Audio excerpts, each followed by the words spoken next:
come back for his final season. Had that redshirt season. He had a bad shoulder injury at Western Kentucky. Wasn't able to come back after that. Out on to kick the extra point is Morgan Hagee. So if you go the traditional way and how it's been so far, Ball State's offense has 9 points. It would be 7, but they had 2 first down mixed in there. But the offense looking good. That was the first team defense. I mean, a good defense for Ball State, a defense that's returning 7 starters. But Riley Neal looking good so far. I think that drive was more about just the offense more so than the defense. Ball State looked absolutely confident on that first drive, and that first play by Riley Neal, I'm going to go back to that for just a quick second. Just the play action, the ability to move outside of the pocket was something that Ball State, I know Coach New said in his interview that he's really been harping on the footwork, and footwork is something that usually at this level quarterbacks aren't really focusing on a whole lot. Mostly you just want to build up their arm strength and make sure that they understand the offense, but that was a perfect drive by Riley Neal and just a great way to start off the year. So now, entering out onto the field will be Drew Plitt, backup quarterback for Ball State. You mentioned Mike New said when Riley Neal was out with injury, he was, you saw what he did today, or what he did in that first drive, looking good. New said he was heavily involved. Here's Drew Plitt, rolls out to the right side, throws far side on the far hash, and it was Antoine Davis with the catch. A gain of 8 yards, so it'll be 2nd and 2. New said that Neal was heavily involved even while being injured. Said his biggest improvement has been his footwork, what you said there, and his confidence. Here's Plitt, fullback to his right side, running back to his left. He hands off to Dunner. Dunner off the right tackle, bounces it out to the outside, gets past the first down marker and more. He's across midfield, steps out of bounds at the 46-yard line. Seems like he had more, but that right foot just touched the boundary on the outside. They'll go same formation, 2 wide receivers on the near side, 1 on the far side. They give to Dunner. Dunner up the middle and is hit hard as he was met at the line of scrimmage. Looks like it was Brandon Martin on the tackle. Brandon Martin, a returning starter for Ball State. Actually, that was Jimmy Daw, the linebacker, number 27. The linebacker crew, something that's Ball State is returning a lot of right now, but now the number 2 is getting some more action for this series. Drew Plitt, outside throw, caught at the far sideline. It'll nearly be a first down, a gain of about 7. Caught by Devin Reese. Just see a difference in tempo. When Neal was on the field, they were able to go a little bit faster. You guys have been a little bit slower. Drew Plitt nearly hands off, but the play is called dead for a false start. But Mike New noted how those first 3 games were very good for Ball State last year, and then the turning point was Western Michigan. Those first 3 games, Ball State averaged 36 points per game. Said at Western Michigan he felt like the confidence was shook, and then from there they just were not able to get going. 2 wide receivers on the near side, 1 on the far side, 1 running back to his left. Plitt fires back right side, overthrown ball in the direction of Riley Miller. It'll be 4th down, so the defense will get 3 points. Rather, it was a first down, so they won't get 3 points because it was a 3-and-out. But they got the defensive stop on 4th down, so they'll get a point for that. Right now it's the offense with 10 points. The scoring's all over the place, Adrian, but as long as we have football, I mean, scoring's not a huge issue. I want to go back. That was just a great job by Antonio Phillips there to force that 4th down and made Drew Plitt think a little bit. Mike New talking more about just how that we heard it earlier today, Adrian, about the transition from the 3-4 and how David Elson really stood out in recruiting, or in that interview, pitching that idea. New said he really has always wanted to go to the 3-4, even before David Elson interviewed for that spot. He said it's easier to recruit to, you just have to have linebackers, and that's something that Ball State has done over the last few years. You look at this year, there are 3 defensive line positions. They're not returning starters, but they only have 1 linebacker position where they're not. They have Ray Wilborn there right now, and Coach New is just talking to me a lot about how he is just such a terrific player. He's tall. He's 6'4", 225 pounds at a junior in college. He's on the field right now. Riley Neal back out in the shotgun. Fullback to his right. Looks like Gilbert in the backfield behind him. They give to Gilbert, and he goes on the right side, gain for about 3 yards. Rather, instead of Gilbert, it's Marquise Hurt. Hurt, a running back sophomore out of Michigan City. And he's in for this series. Cody Rudy, the fullback, to his left. There's one wide receiver on each side. It's Riley Miller on the near side, Corey Lacanaria on the far side. 4 defensive linemen rush this play. Riley Neal drops back in the shotgun, 5-step drop, overthrows left side, about a 15-yard attempt on the far side. It was incomplete. Looks like Kyle Schrank. Just a little bit over, just didn't have to quite the touch that Neal wanted.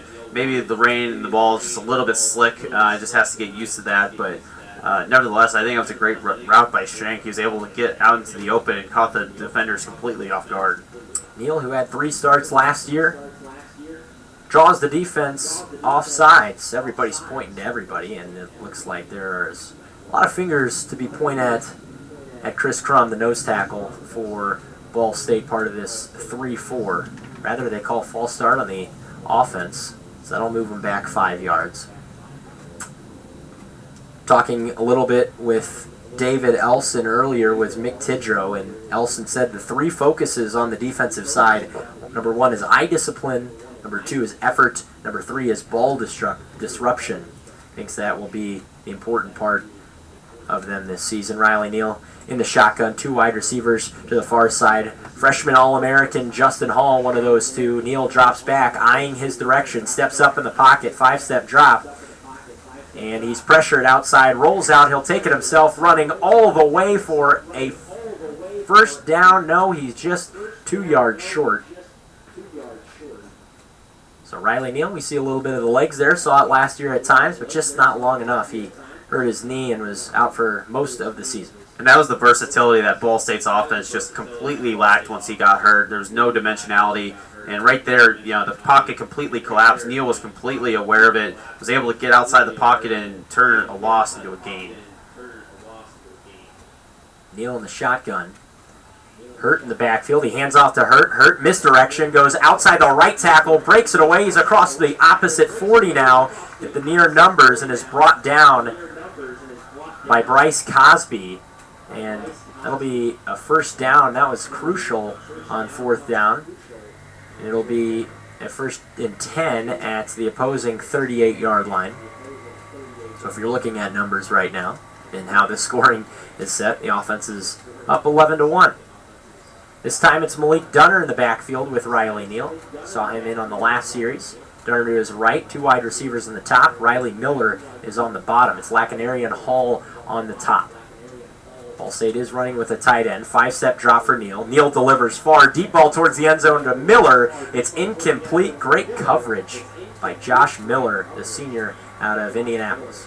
Miller is going to be one of the key contributors this year. And just going back to the 3-4 with Coach Elson, you're going to have to rely on your secondary just a little bit more than you would normally, just because you're not going to get as much pressure to the quarterback. So these guys are going to have to jam the receivers at the line because Mac is known for speedy receivers. So you have to be, he's going to have to step up and be a key contributor to this defense. One of those speedy receivers, Justin Hall, is a freshman bursting onto the scene. Neal drops back, 3-step drop, airs it out the far side towards Devin Reese. Incomplete, just short of him. Tried to go after it and grab it, but it was at about around his knees. It was going to be about a 5-yard attempt, but incomplete. Will bring up 3rd and 10. Justin Hall last season led all freshmen in the nation in receptions at 78. Hasn't gotten a ball yet today. 13 receptions versus Western Michigan, 121 yards. That was his season and career high. 801 yards. Neal drops back, 5-step drop, pressured, rolls outside the pocket, decides to throw it off to Devin Reese. Once again, it's short, at around his ankles. Actually, that was Justin Hall. Hall not able to come up with the grab. Neal had to throw off balance, and a good stop there by the defense. They will go on 4th down, however. But Adrian, we saw some pressure from Sean Hammonds. one of the anchors that David Elson said will be important to this defense. So he spoke very highly of him in that interview, and right there, the defense wasn't able to get to Neal. That's just a situation of Neal being completely aware of what's going on with the defense, but nevertheless, he was able to move out of the pocket, which I know to the defense is frustrating, but they were able to force a fourth down, get a key stop there. So defense already showing signs of improvement after a pretty shaky first drive, but they're now making corrections and already thinking on the fly. Well, the defense has had a lot of changes this year. Christian Albright's been thrown into the fire. He's now an outside linebacker, was a defensive end. Spoke with him earlier this week. Alex Thomas has more with Christian Albright. Sophomore outside linebacker Christian Albright joined SportsLink Radio. Christian, you played in every game last season. Why do you think you're able to get as much playing time as you did in your freshman year? Just really coming in and working hard from the jump, like coming in the summer and working hard, trying to get extra reps with the older guys and making sure to ask them what I need to improve on. And they were very good helping me with that. Many say the game speeds up from high school to college. Did you see that?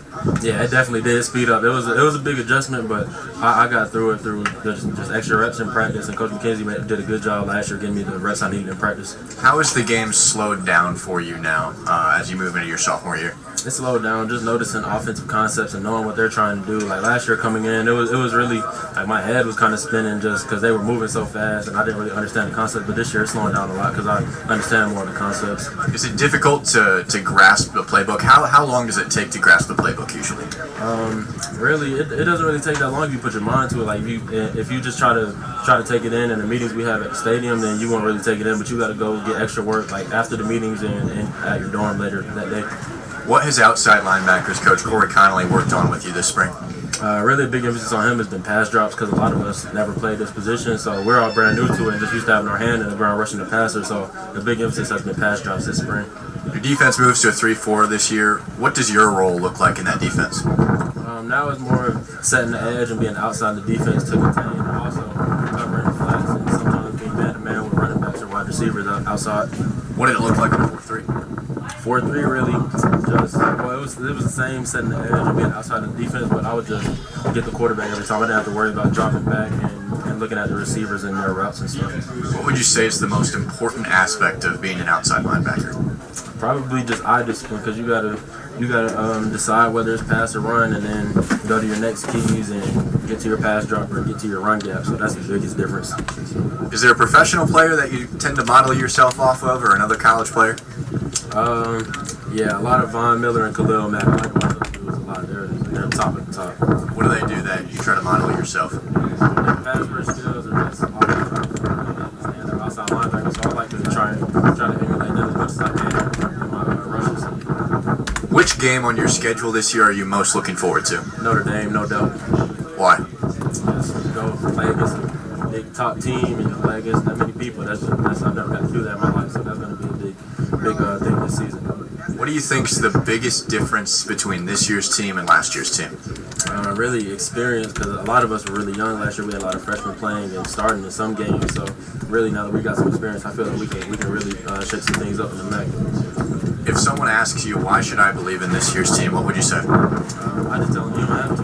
Just watch us one season. Okay. And last question for you here. Spring game, your first collegiate spring game coming up. What are you most looking forward to? Really just getting out here, showing what I can do in front of my parents and whoever else comes, and just really coming out here having fun with my teammates. All right, thanks, Christian. Really appreciate it.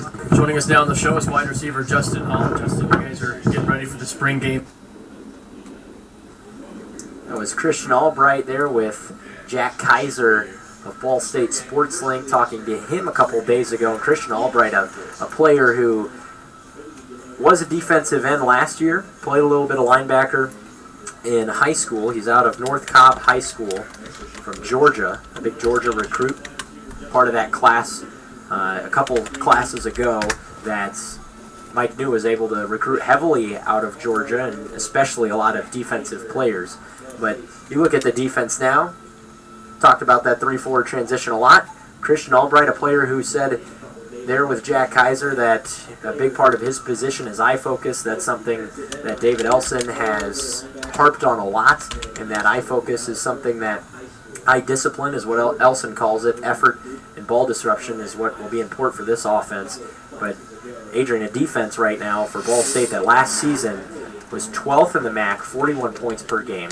They were 10th in the MAC in 422 yards per game, 8th in rushing yards at 188. They were 9th in passing yards, 12th, that's last in pass efficiency, last in touchdowns, interceptions. You get the picture. It wasn't a great year for the defense last year, but how have you noticed that some of these changes that they've done and people they're bringing back, how will that help improve this defense? Well, just the fact that they have a year's experience now with Coach Elson, I think is the biggest contributor because when you have somebody like Coach Elson who came in, he wanted to run the 3-4, but he had personnel that fit better with the 4-3. It can be a little bit frustrating. And like I said before, there are going to be some growing pains this year. Nothing is going to be perfect for this team, just because it's their first year under the 4-3. But now you have an understanding of how Coach Elson runs things and what he prefers, and just getting those talking about keeping your eyes up and having that focus, and also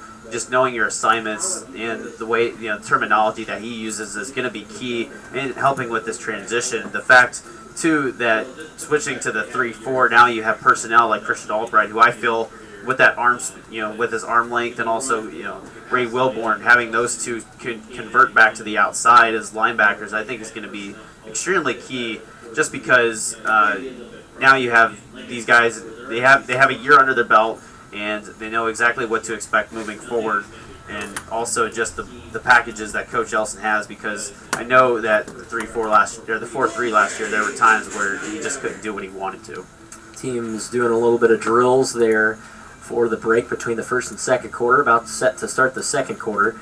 Well, the depth chart right now for the Ball State defense: Sean Hammonds at defensive end, Chris Crum at the nose tackle, James Jeanette at the defensive end position. Your linebackers at the SAM: Ray Wilborn, middle linebacker Jacob White. This is where you start getting into the returning players. Jacob White, Brandon Martin at the will linebacker position out of Indianapolis, Indiana. He's in his sophomore season. Christian Albright in his sophomore season as well. He's at the outside linebacker position. Josh Miller, the senior on this team, the only senior on this defensive side of the ball, at the cornerback position alongside Mark Walton.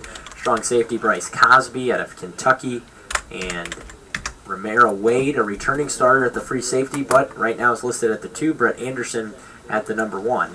The offense comes back out onto things. Riley Neal, James Gilbert back healthy this year, but right now it's Drew Plitt lined up against Marquise Hurt Jr.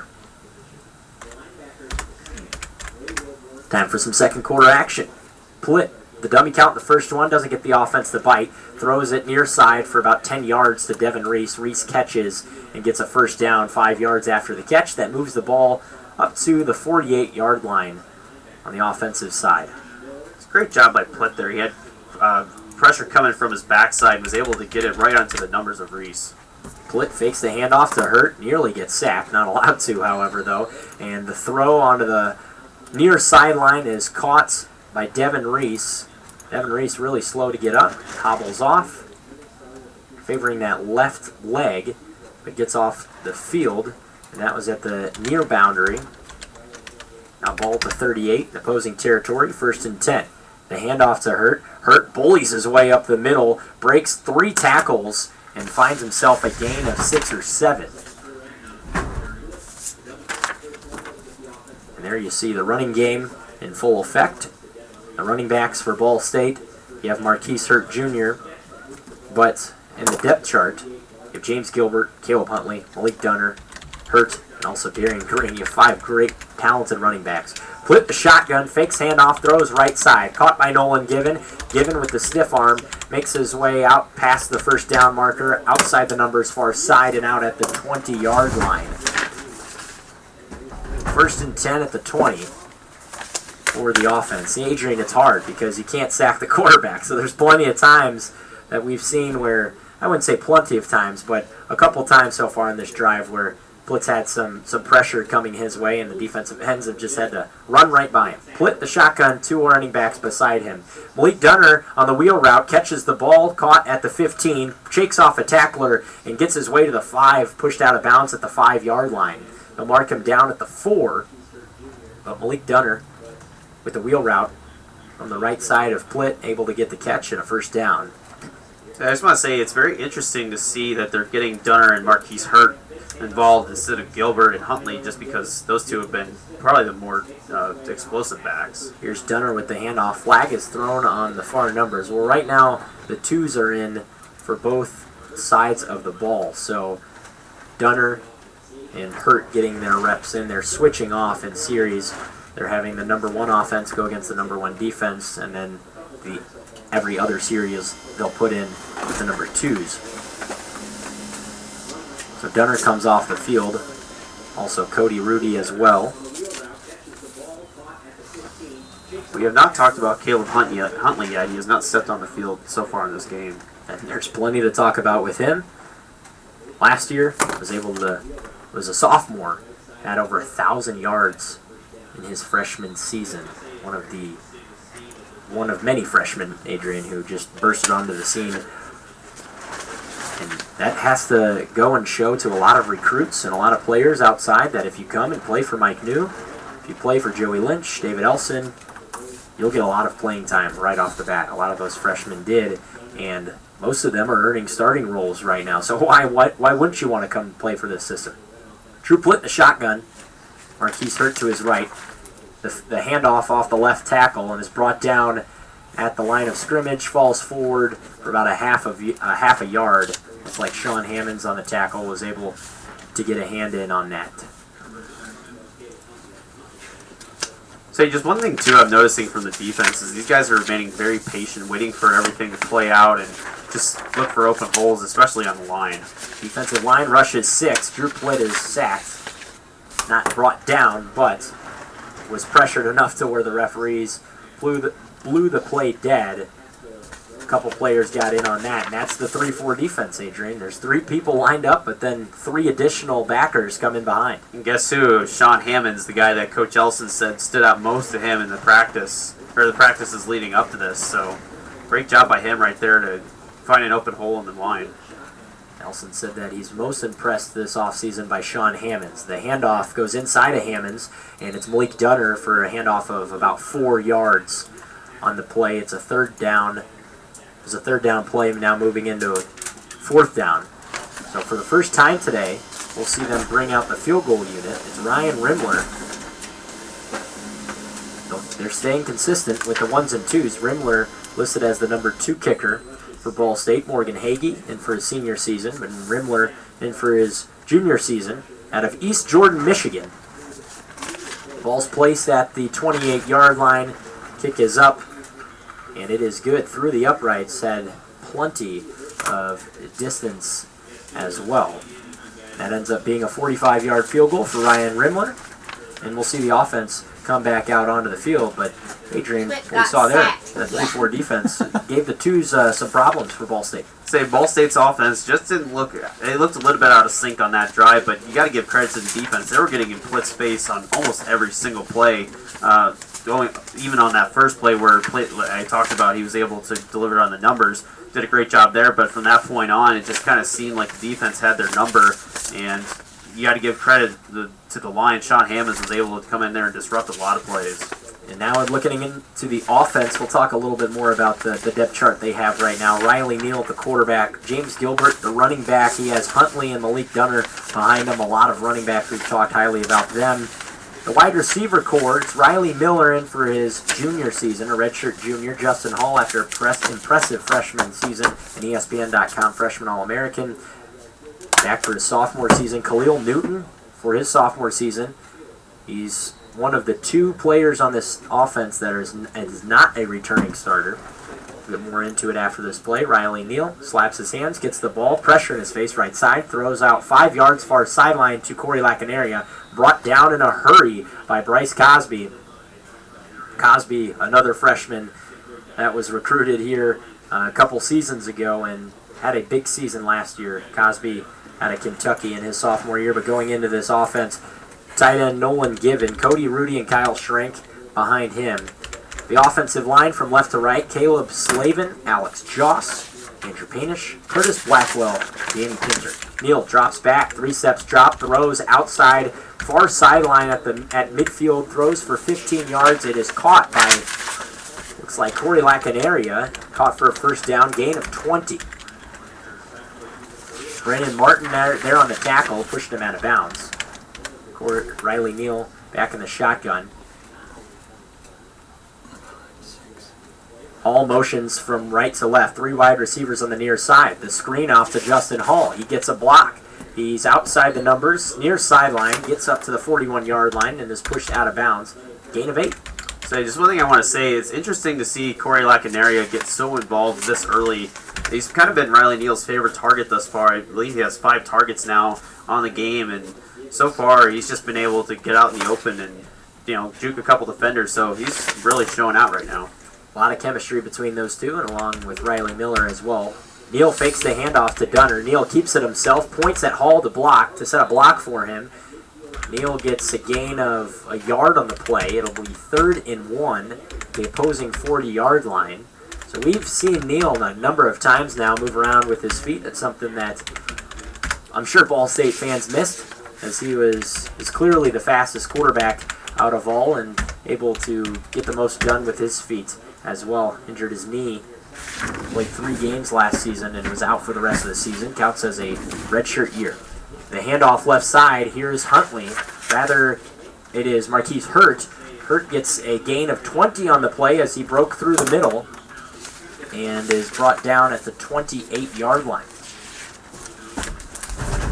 And Marquise Hurt, he's been looking fantastic today, and I'm kind of curious to know if he's going to be somebody that the coaching staff may rely on just based off of his performance, because he's been in there for the majority of the snaps today.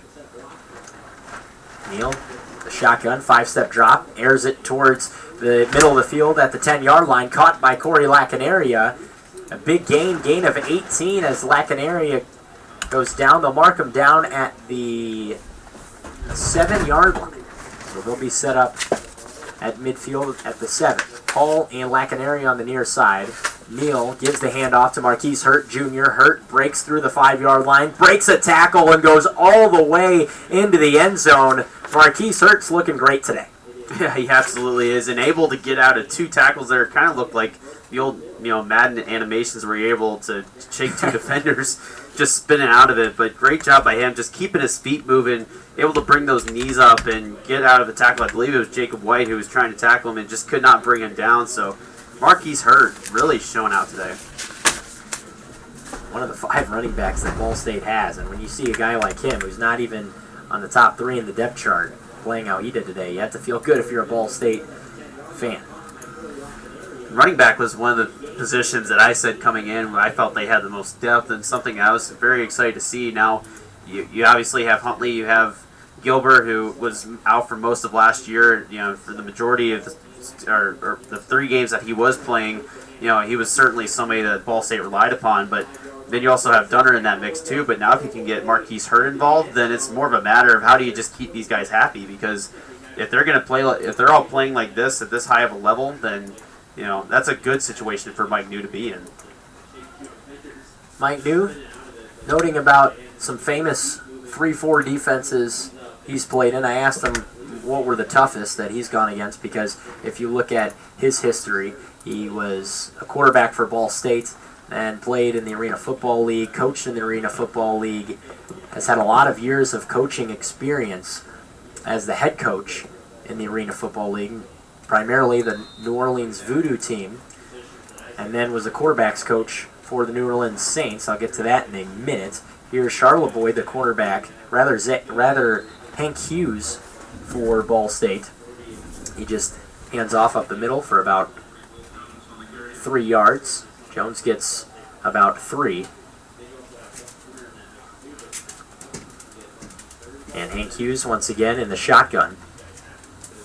Rolls out to his right side, gets some blocks, and throws out to the near sideline. Caught for a gain of 15 on the play.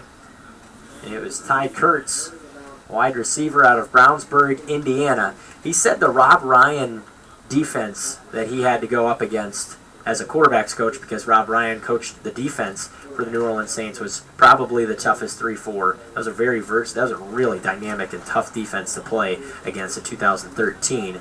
Hank Hughes, the throw again near sideline. This time it is caught and complete to Kurtz. That's a first down, a gain of about 12. I'm honestly surprised that he didn't mention there's some other teams in there that I thought had better defenses than Rob Ryan, but the Ryan boys obviously are known to blitz, and so maybe that just offered a little bit more of dynamicism to the defense that he's just not used to. This time it's Hughes, keeps it himself up the middle, gain of about 2. About 30 seconds on the clock. It's a rolling clock. It'll be 2nd and 8. Well, the 3-4 is not as traditional, so you don't see as many of those. And then I'm sure he wanted to credit somebody that was a good friend of his, and that he was the quarterbacks coach for the New Orleans Saints. Rob Ryan was there for 3 seasons, from 13 to 16, and was fired halfway through that 2015, was fired halfway through that 2015 season. He was a top 5 defense in 2013, really tough to go up against. That was while Mike New was there, but he wasn't the quarterbacks coach yet. Just after Bountygate too. Yeah. So and then the defense kind of fell off from that point, fell to bottom of the pack by the time that Rob Ryan was fired. But interesting to see. I mean, that's why he has the 3-4 defense, from what he said, is because he played against it from time to time and said that it's a tough defense to go up against if it's coached right. When that's the thing too, I'm glad you mentioned that, just because the 3-4, it's kind of extinct in today's game. You don't see too much of it, but when you have it and you have the personnel, the big thing is you just have to have 4 linebackers who are all extremely talented and know exactly what's happening on the field. If you can have those, then you have a lot of options on the 3-4. It's just, in today's game, a lot of people just mostly focus on edge rushers, trying to build those up. Using the shotgun, 5-step drop, looking for something deep, runs up the middle. He gets a block, keeps it himself, running down the sideline near sideline. He gets a gain of about 9 or 10. We'll see where they spot it. It's right around the 30-yard line. And the far referee motions for a first down. A gain of 11 for Hughes, as he kept it himself. Just one more thing I want to add. Harry Carson, the famous linebacker for the New York Giants, he was in college, he played the 4-3, but when he got to the NFL, he said, playing in the 3-4 was like a gift, just because, you had 4 guys who all thought as one unit, and it is much better than having 4 edge rushers. Hughes kept it himself there on that play. A flag was thrown, but he was brought down after a gain of 9 on the far sideline, right at around the 21-yard line. They call false start. Rather, they call holding on the offense. But those are some great defenses that you mentioned. Field at Schumann Stadium. Hughes throws the deep ball on the near sideline, about a 30-yard throw. It's incomplete. Romero Wade in on the deflection. Wade just shaking his head at the receiver. And Romero Wade, a returning starter, not listed as the number 1 at the free safety position this year. Brett Anderson has deserved that job up until this point. Again, a lot of things could change between now and August. I'm excited to see the safeties, though. I think that's one position, especially Bryce Cosby. He was such a contributor last year, and I'm very excited to see what he's able to do now in his second year, since he played all 12 games as a true freshman. Hughes, the completion to Will Jones. Jones, a running back out of Anderson, Indiana. Jones has had 1 carry up until this point, redshirt freshman. 1 second left on the clock. They said running clock. Not so much right now. Hughes pressured up the middle, throws it out of bounds, incomplete, and that'll wrap up the first half here. The offense on the scoreboard, 31 points. The defense with 2, but both sides of the ball looking really sharp at times. At this time, Mike New's going to go around and talk to some of the fans, have some conversations around their youth, had to deal with a lot of injuries. Offensive coordinator Joey Lynch in his 10th year, David Elson in his 2nd season as the defensive coordinator, Patrick Daughtry as the special teams coordinator and tight ends coach in for his 5th season as a coach here at Ball State. The running games coordinator and inside linebackers coach is Johnny Curtis in his 3rd season at Ball State, a coach who helped senior Sean Wiggins earn an All-MAC accolade in 2016. Ball State's top 2 tacklers that season, Wiggins and Aaron Taylor. If he can coach those guys as good as they were, that has to give a lot of hope to players like Jacob White, who still has 2 seasons left in his tenure here at Ball State at the Mike linebacker position. Wide receivers coach Alex Bailey in at his 4th season. Justin Hall, a freshman All-American according to ESPN.com. Alex Bailey will continue to coach the wide receivers for another year in his 4th season. The outside linebackers coach Corey Connolly in for his 4th season. He's promoted to a full-time assistant coach from a full-time assistant coach, or rather was promoted to the outside linebackers coach, was just part-time, volunteer at first, and was promoted this spring. Worked specifically with Ball State defensive linemen in 2017, now to the outside linebackers position. So he really has an understanding for Christian Albright, and he is one of the reasons that he was brought on for full time is because they had to make that transition to 3-4. They needed an outside linebackers coach for that. Chevis Jackson in for another year, his 3rd season. New brought him in whenever Mike New came right away. Defensive backs coach. Was the 2017 MAC Recruiter of the Year, according to 247 Sports, and also had an impressive resume playing as well. Played collegiate football at LSU. He was part of that 2007 BCS championship team. Played with the Atlanta Falcons. Was drafted by them in 2008 rather, in the 3rd round. Played for 4 seasons in the NFL. He played with Atlanta, Jacksonville, New England, Denver, and Carolina. The running backs coach, Kevin Lynch. I mean, if there's any guy that is happier right now, it's Kevin Lynch. He's dealing with 5 running backs who could go out and potentially be a number 2 or a number 1 anywhere in the Mid-American Conference. Marquise Hurt and Darian Green, 2 running backs that are not listed in the top 3 in that bunch, but 2 star running backs still. Defensive line coach Keith McKenzie. He helped Anthony Winbusher in his first team All-MAC honors in 2017 last season. And Winbush, a player who ranked nationally in sacks, 4th nationally in sacks at 11.5. And Winbush, a player who right now is in hopes of getting drafted in the NFL, the upcoming draft coming up here towards the end of April. And Christian Albright, a player who played under Anthony Winbush. I talked to Winbush last season towards the beginning, and he said that you got to watch out for this man, Christian Albright. He told me that he's going to be the next star, and hopefully he will be that star for Ball State this season. Those are your coaches for the Ball State staff this season, but Christian Albright, a very vital part of that defense, AJ. Say Albright, yeah, he's going to be a huge factor. But going back to the offense, I want to talk just a little bit about the offensive line and just the impact that Neal's had.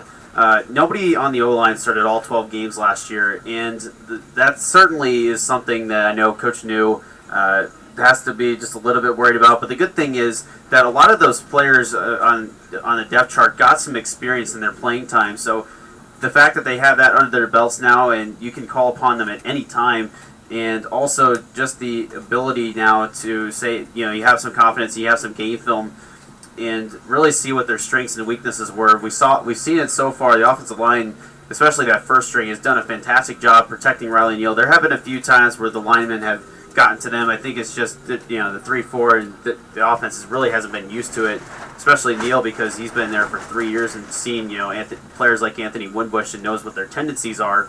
And going to Riley Neal as well, you just look at the impact that he's had on this team. His freshman year, he had 2,276 yards and a 58% completion percentage.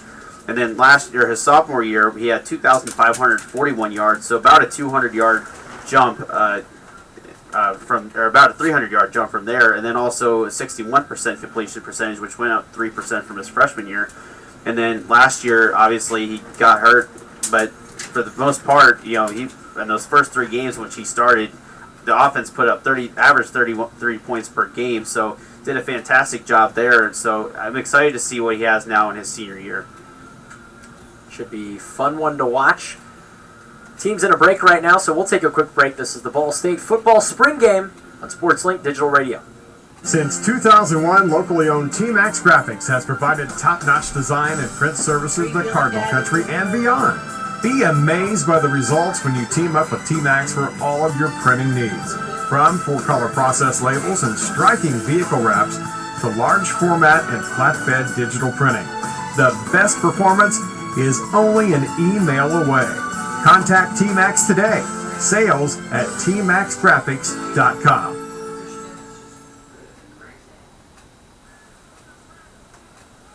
Back inside Schumann Stadium, it's Drew Plitt out onto the field right now with the number twos, or with the ones of the Ball State offense. He throws it out to Riley Miller. It's complete the near sideline for 5 yards. Drew Plitt getting some action with the starting offense. Malik Dunner in the backfield behind him. Plitt is in the shotgun. Only 2 wide receivers, 1 on each side. Plitt with the handoff to Dunner. Dunner up the middle outside the right guard and is brought down in a hurry. Gets a gain of about 1 before he's brought down. And it was Demetrius Murray, a safety for Ball State out of Georgia, part of that recruiting class 2 years ago. That was out of Georgia, a redshirt freshman, looking to get some playing time this season after a redshirt year last season. Plitt in the shotgun, Dunner to his left, 3 wide receivers far side. Plitt eyeing that way, throws caught by Lacanaria.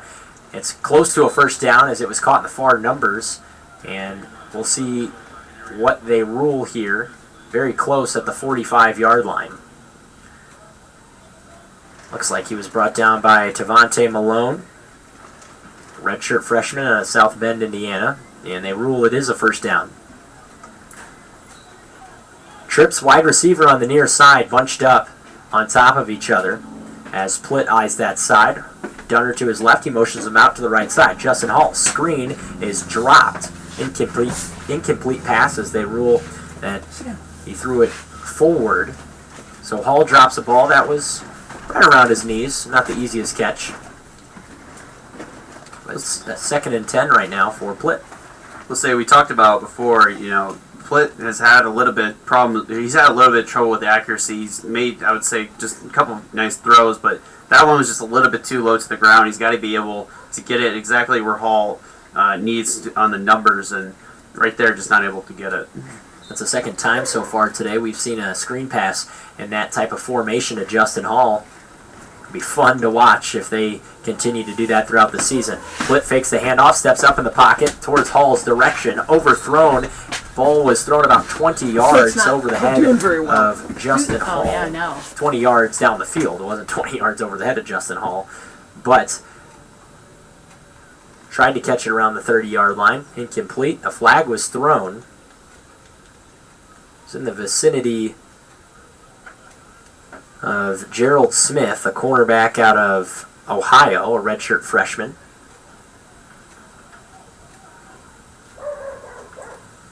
A lot of these redshirt players on the number 2 section of the defense on the depth chart, looking to get some playing time this season. Plitt hands off to Marquise Hurt Jr. Hurt brought down in the backfield in a fist pump from Brandon Martin, a linebacker in his sophomore season. Brandon Martin, a returning starter. Jeremiah Jackson behind him on the depth chart, along with Jalen Thomas. Jared Matheny caught up with Mike New during that halftime. We'll see what he had to say after this series. Plitt is pressured and throws, dumped off to Hurt in the far sideline. He goes outside the numbers towards that sideline and is pushed out of bounds for a gain of 8. Rather, gain of 7. So 3 yards to go for Plitt in the offense. It's 3rd down. 2 wide receivers on the near side. It's Miller and Hall. The handoff to Hurt. He's brought down after a gain of 2 right up the middle. And it was clogged. Part of that because of Kendall Kendrick. A big 6'2", 260-pound nose tackle out of Indianapolis, Indiana for Ball State.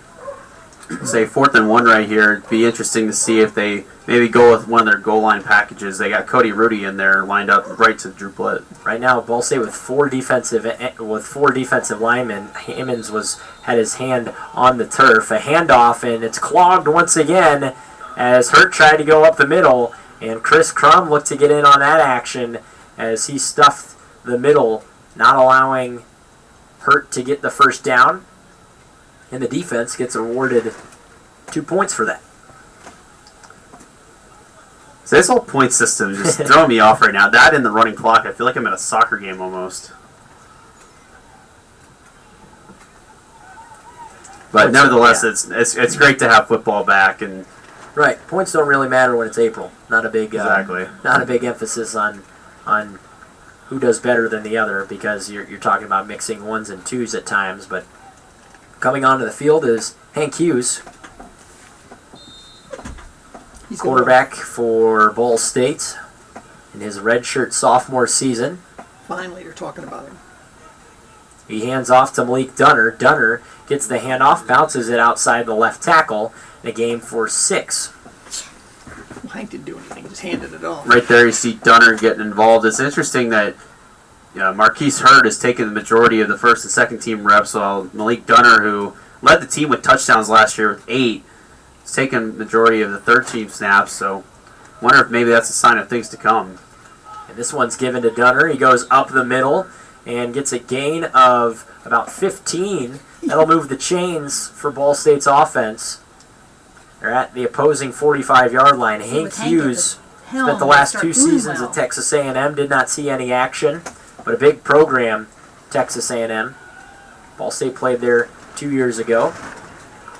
Hughes rolls out of the pocket, flag thrown in the vicinity, and what looks like holding. Hughes throws it out of bounds on the left side. He's holding on Dunner right there, just not able to get a hold of. That was number 59. He was holding Kyle Williams, just not able to get it cleanly off there, and be a costly penalty. But nevertheless, Dunner, when he's running the ball, he's looked fantastic today. They do call holding. They'll move it back. Mike New out onto the field right behind Hank Hughes. Maybe he'll throw the pads on and relive the glory days. Kind of like standing behind the curtain and just pulling all the puppet Yeah. strings. Quarterback for Ball State whenever he attended Ball State, and then in the Arena Football League as well.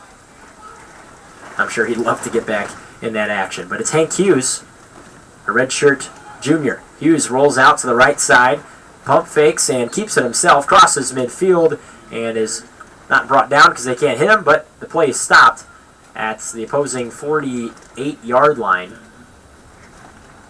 A gain of what? Not quite as nimble as Neal. Neal looks just a little bit, just from eye testing, he just looks a little bit quicker on the field. Maybe it's that game day adrenaline. Yeah, Hughes right. throws on the far sideline towards the numbers. It's caught, brought back up inside the middle of the field. A gain of 8 on the play, and is brought down at the 40-yard line. Riley Neal's more nimble than Hank. Right. Hank needs Luke to lose weight. Ensley, the wide receiver, in his sophomore season.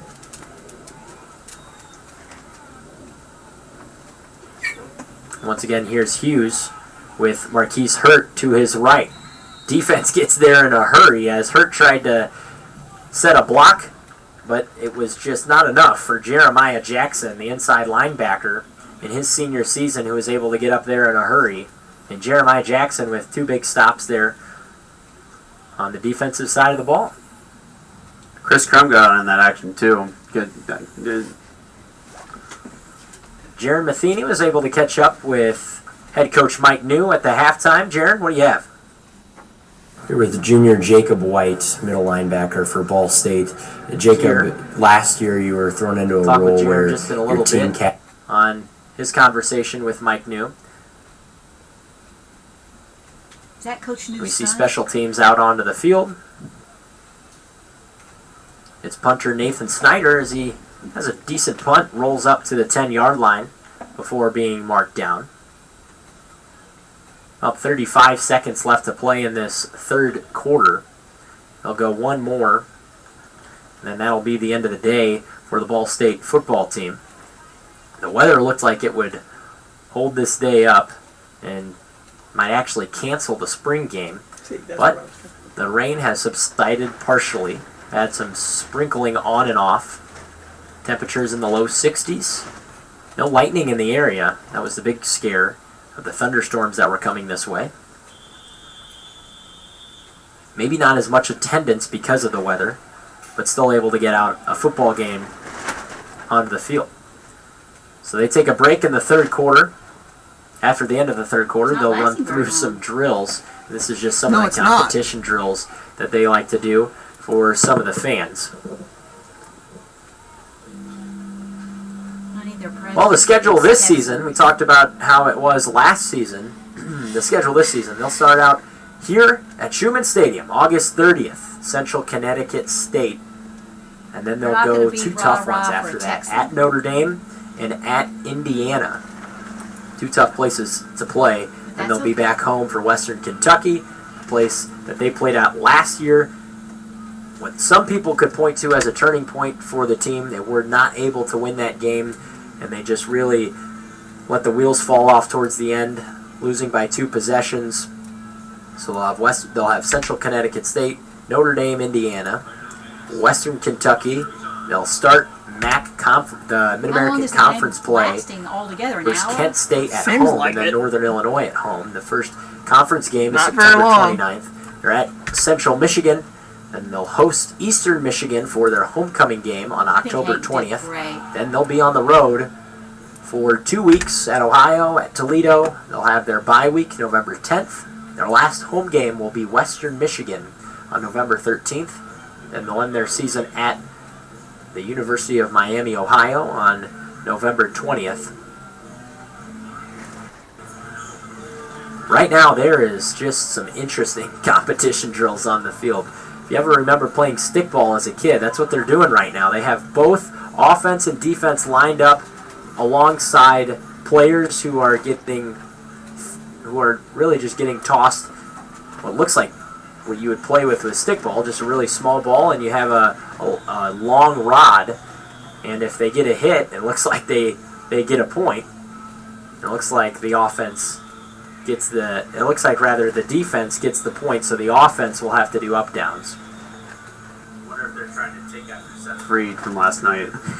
Seth Freed for Ball State hit a walk-off against Miami, Ohio, and it was a moonshot. The wind was blowing out, but he was able to get the walk-off win for the Ball State baseball team, Adrian, as you noted. Not able to play today because of the weather. But we got the spring football game for today. So no offense to Coach Maloney, but I'll take the football game any day. It was a beautiful day out yesterday for some baseball, softball, and the track and field meet was going on as well. You go from walking outside to snow on the ground, and then a few days later you're getting sunburned. And that's the Midwest for you, but it's raining today. Some light drizzling off and on here at Schumann Stadium. I know Mike New and this coaching staff was really excited to get this spring game in. They were really just saying the whole time, we're going to play this game, not really thinking about the fact that the weather could postpone it. I don't know if they did the rain dance this morning or what, to try to, I guess it'd be the opposite of the rain dance, but the sun dance maybe. Yeah, there you go. But it worked. Whatever they did, it worked. Defense comes back out onto the field. We'll send the number 2 offense, but Riley Miller's in there as well. The number 1 offensive line is Slavin, Joss, Painish, Blackwell, and Pinter.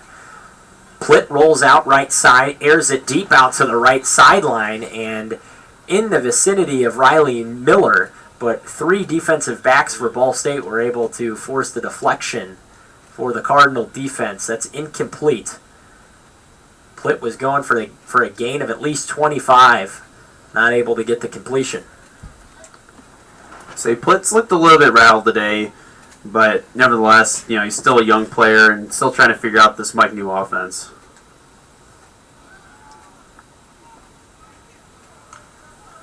Plitt, the pass completed to Justin Hall for a completion. Out over the middle, a gain of 9. It'll be third and 1. We'll have Jerry Matheny down on the sidelines with Mike New here in a moment. Marquise Hurt comes out onto the field. There's 1 wide receiver to the right side, 1 to the left side. 2 tight ends out on the right side for Ball State. Justin Hall on the right side comes into motion, hugging tight on that second tight end. They hand off to Hurt. He pitches it back to Plitt. Plitt dropping back, trying to find Justin Hall deep, not able to find him, but throws on the right side complete out to Riley Miller at the 38-yard line. That will be a first down. A gain of about 15. Some trickery there, Adrian, as they tried to get Justin Hall involved in the deep ball. And say that was a good job there by the defense. They were able to react to that flea flicker, just not able to get any pressure, but the coverage was so that Drew Plitt had to extend the play, and if we had the sack rules, then I'm assuming he probably would have been brought down, but nice job there keeping his feet moving. Defense rushes 6 in a hurry. Drew Plitt steps up in the pocket, throws it to Lacanaria. Lacanaria makes a defender miss, but falls down as he tries to juke the linebacker. It was Christian Albright who he tried to go and make miss, but Lacanaria falls down the process. It is a first down, though, as he gets to the 22-yard line. Plitt, the quarterback, Marquise Hurt, the running back, to his left, fullback to his right, 2 wide receivers to the left, 1 to the right side. Defense rushes 5. Plitt hands off to Hurt. Hurt breaks a tackle at the numbers on the far side and gets a gain of 8 on the play. 2nd and 2. And again, Marquise Hurt Jr. putting on a decent performance here in the Ball State spring game. I've been very impressed with what I've seen from him today. He's just able to juke out defenders, get out some very brutal tacklers, and really has been showing off today. Here's Hurt again, loses his shoe, shakes off a defender, and spins him off, but is brought down at the line of scrimmage after having to retreat backwards. It'll be 3rd and 2.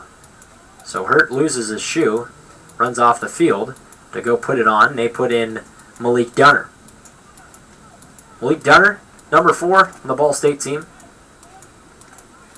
Those single-digit numbers, the tough Cardinal numbers, signifying that those are players that are really the toughest players on the team and have the greatest work ethic. The screen pass out to Lacanaria is caught at the 12-yard line, goes up the near sideline, and is tackled down at the 6-yard line. Gain of 5. And that play really was opened up because the cornerback, Gerald Smith, overran that play and slipped on the ground.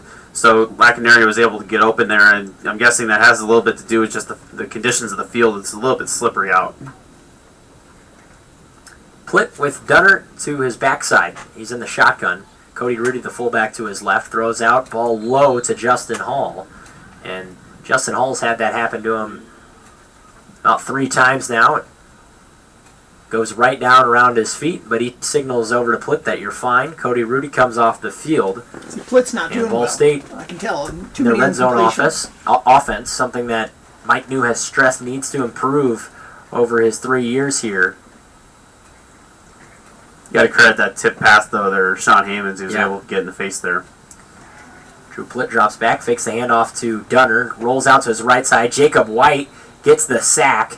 He tapped Drew Plitt on the shoulder, and the ref blew his whistle, and a sack for Jacob White, a player we haven't really talked about that much today. Plitt was sacked. Yeah, twice. He is an anchor for this Ball State team. Was thrown into the fire last season. Didn't start a game for Ball State, but then was handed the keys to the car as he was the Mike linebacker all of last season. Missed 1 game. He broke a bone in his hand, wore a cast for the rest of the year. Many thought he was going to be out for several weeks because of that, but just came back with a club on his hand, didn't stop him. He said that actually made him better, having to learn to play with 1 hand. Plitt drops back, throws towards the end zone, and it's overthrown in the direction of Riley Miller. Good stop there by the defense. That was Romero Wade on the coverage.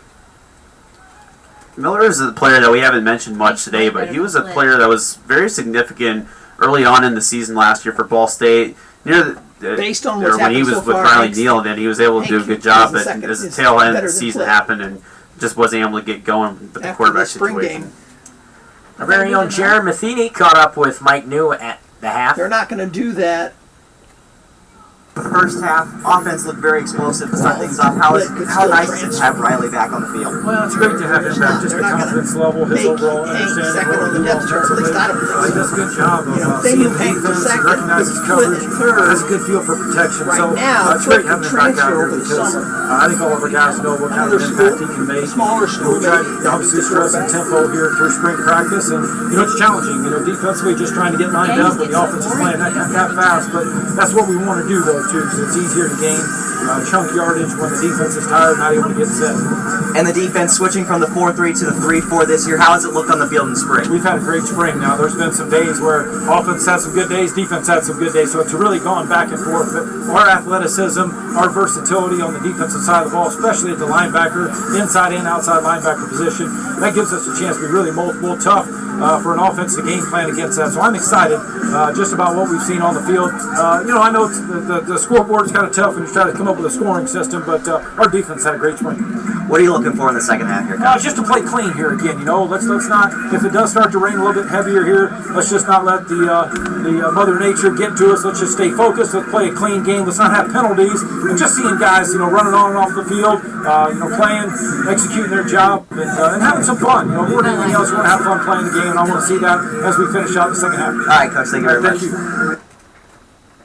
you. That was Jaron Matheny down on the sidelines with Mike New. Spoke with him at the half.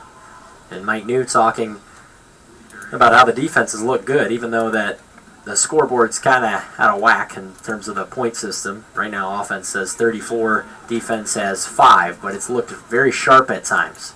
Elliot Charleboyd on the field right now, the quarterback for Ball State. He goes a screen pass left side, caught and brought down in a hurry. It was in the area and caught by Trevor Holt. Riley Neal? Holt brought down after a loss of 1 on the play. No, Charleboyd, the fourth string. Elliot Charleboyd onto the field now. A redshirt freshman out of Noblesville, Indiana. So he got a little bit of playing time last year.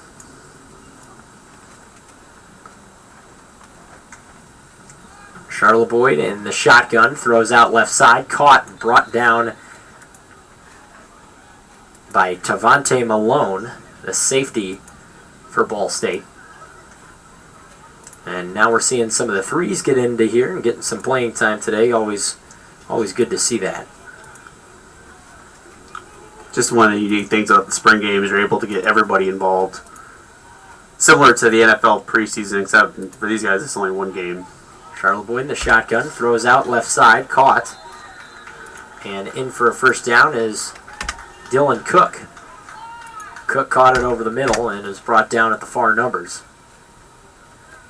Charleboyd took a redshirt season last year, transferred from Guerin Catholic High School to Carmel High in his senior season. Suffered an injury in his first game at Carmel, did not play the rest of the 2016 season. But his team went on to win the 6A state championship. Smart kid, graduated with 3.8 GPA. It's hard to do at Carmel. There's somebody who actually went there. Very impressive. Majoring in economics. And all the quarterbacks for Ball State have to be ready for this year to come in at any time. After last year, they had 4 different quarterbacks that started a game. The handoff left side, given to Will Jones, running back out of Anderson, Indiana. He runs outside the left tackle, gain of 10, in for a first down, tackled at the 29-yard line on the opposing side of the field. So Charleboyd, 29 yards away from a touchdown. Minute 45, I'm sure no matter what, they'll let him play out the rest of the series. 4 defensive linemen for Ball State. Charleboyd airs it out towards the end zone, and it's too far. Far sideline at the 5-yard line, overthrown, is where the ball ended up landing. Good coverage by Tavante Malone, player we continue to harp on here for Ball State. That ball must be a little bit of a devil today because quarterbacks have just had so much trouble trying to pinpoint exactly where they want. It's just been a little bit slippery out of their grasp. So it's been a little bit wet so far today. And here's the handoff. Once again, left side off the outside tackle. And it's Will Jones who gets a gain of 5 on the play. Rather, they'll give him 4. Brought down at the 25-yard line. Into the game, Kydron Davis, a tight end out of Grand Rapids, Michigan. About 40 seconds away from this spring scrimmage being over and subsiding football for the next few months until August 30th when Ball State hosts Central Connecticut State. Drew Plitt, the shotgun, 3-step drop. Near hash, thrown out for a 5-yard gain, caught at the near hash and brought down by Hank Granda. Really hard to see some of these black jersey numbers out there, but offensively it looked like it was Brandon Robinson, wide receiver out of Covington, Ohio, in his redshirt freshman season. Morgan Hagee out to kick the field goal before time expires. Hagee, the ball is snapped at the and landed on the 28-yard line, and it's through the uprights. So a 37-yard field goal for Morgan Hagee as he's able to send it home. Hagee in his first field goal attempt so far today. So that wraps up the spring scrimmage to get to so far, or after this though today. I'm so glad we didn't go. We'll hear from Justin Hall and Jacob White talking to them a couple of days ago. Here on the other side of this break, we'll take a quick break. We'll be right back talking with Jacob White and Justin Hall. This is the Ball State Football Spring Game on SportsLink Radio.